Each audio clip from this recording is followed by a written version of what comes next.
Okay, ready? Yep. Want to jump in? Welcome to another episode of Socially Distanced Latin Teachers.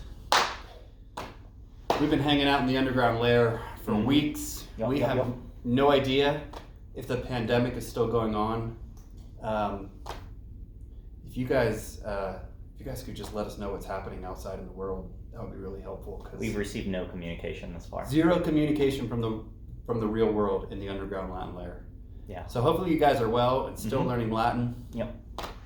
We're going to teach you, today we're going to look at chapter 27, which is, chapter 28, just kidding, chapter 28, which is an easy chapter for you guys because it's a lot of review. Fourth declension nouns.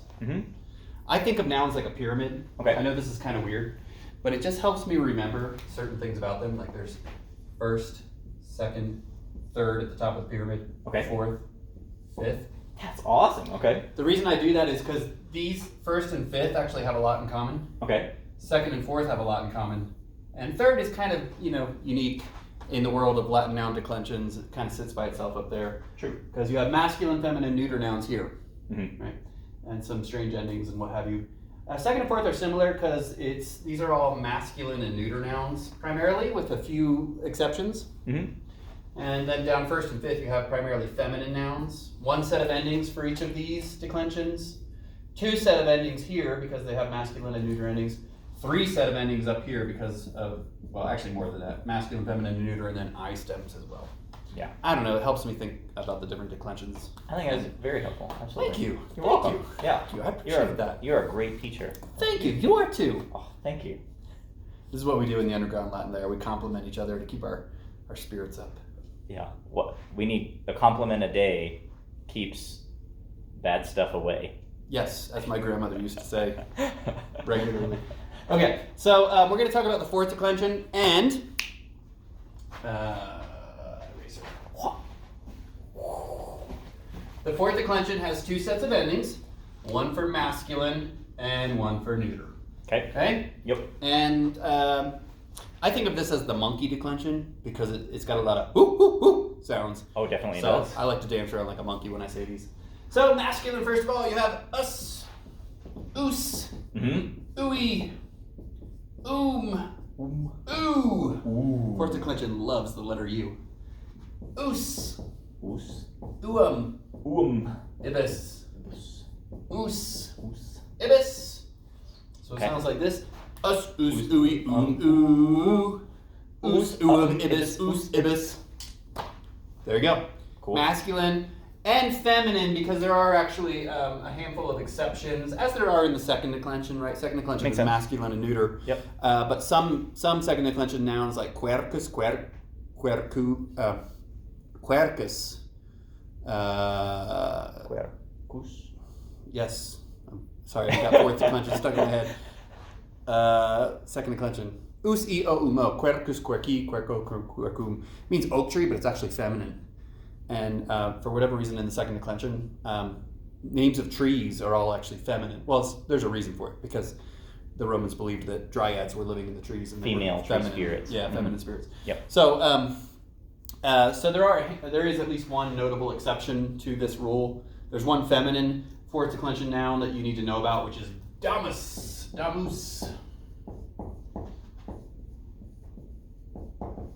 Like that. So we'll talk about that in a minute. But other than that, these are the masculine endings. And then you have your neuter endings. Ooh, oos, ooh, ooh, ooh. Love it. So ooze. Ooa, ibis, ooa, ibis. So it sounds like this. Ooh, oos, ooh, ooh, ooh. Ooa, ibis, ooa, ibis. And even more like a monkey. That's neuter. You guys know what to do with these endings, right? They're nominative, genitive, dative, accusative, ablative, singular, plural. Right? Find your noun stem, add those endings on, and you're good to go. So you can check out the fourth declension nouns that you're being given in chapter 28 vocabulary, and now you know how to decline them. Memorize those endings, chant them to your dogs or cats or siblings or parents. They'll love that. And then decline some nouns, and that's it for fourth declension nouns. A few footnotes in chapter 28. One is this noun, damus, damus, which I think is the first one, second noun listed in your vocabulary. It means house or home. And there are three things, count them, 1, 2, 3, that are weird about this particular noun. Weird thing number 1 about this noun that means home or house. It has some endings from the fourth declension and some from the second declension. It doesn't know which declension it lives in. Okay? Mm-hmm. So you might see, for example, the accusative plural, you would expect damus, but it's actually damos. And there's sometimes, for some of the declension, for some of the cases, it can either be fourth or second. So just be aware of that. Okay. Weird thing number 2 is this noun is feminine, even though it has the masculine fourth declension noun endings. So just be aware that it's a feminine noun, like oak tree in the second declension. So do Romans believe that houses are female? Are there female spirits living in houses? I don't know. That's a good question. Maybe. Or maybe it just made sense to refer to your house with a feminine pronoun, like, let's clean her up. We still do that today, even. Yeah, kind of. Interesting. Interesting. Yeah. She's looking good, this house. You know, that kind of thing. Yeah, we do say that. So, yeah. I don't know why, but it's feminine. And the third thing that's weird about this noun is that it's allergic to prepositions.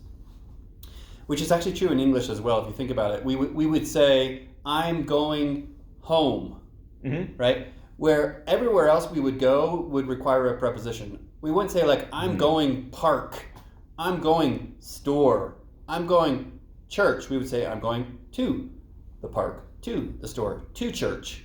Yeah. But for whatever reason with the word home, we just say, I'm going home.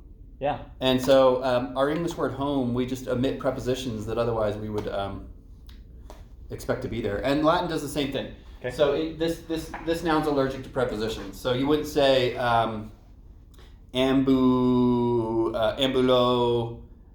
ad domum, I am going to home. You would just say ambulo domum, I'm going home. Cool. Or leaving home. Right? Remember, accusative, place to which, ablative, place from which, or place where. You're not going to have prepositions that you would normally expect with those case functions when you have the word damus used. So that means that in order to translate this correctly, you need to understand the context of where or what's going on in the story. Whether it's going to or away, because you do have accusative ablative. Yes, so to would be accusative, away from would be ablative, but the difference between ablative, place where, and ablative, a place from which, you couldn't rely on the preposition. The verb, I guess, would tell you, context would tell you, yeah. So okay. It would be like, sto, I am standing, domo, where am I standing? In the house. I'm standing in my home, or in the house, yeah. As opposed to ambulo, or, I guess ambulo, domo, I am walking, that would be an ablative, a place from which, from the house. Both would be domo, ablative singular. That one I think ablative takes its ending from the second declension, usually not domo. But that's how that would look. Okay. Hey, this was an easy chapter. The only other thing in this chapter is the locative case. I think you guys remember there's a locative case, like that expresses location, and that's all it does. And it only exists with certain nouns like Rome. Okay. So ramai would be the locative of Rome, and you, again, the locative case typically doesn't have prepositions because it's not accusative or ablative, the only two cases that prepositions love. So with the locative case, you would just, you would see like, it would just look like that. So the only reason I remind you of the locative case is that damus does have a locative case, a locative form, yeah. And trying to remember if they tell you what it is in the book. Intermission.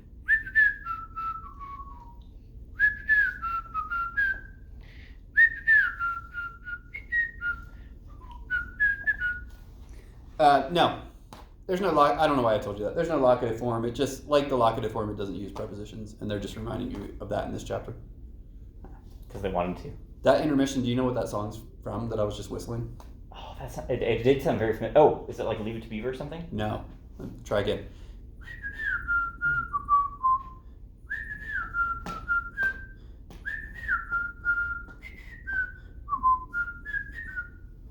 Anyone?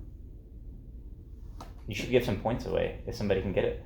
Okay, that's a good idea. Yeah. Bonus point to anyone who knows what that tune is from. I bet your parents will know. Parents are more likely to know than. That's probably true. Yeah. Or if you watch a lot of the Disney Channel, maybe. Yeah. It's a hint. Okay. Anything else? I don't think so. I think that's it. That's it. Fourth declension nouns, easy. Memorize those new endings. You guys are good.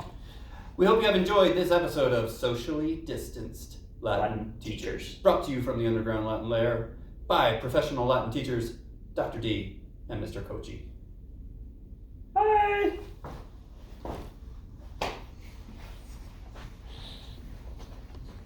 All right.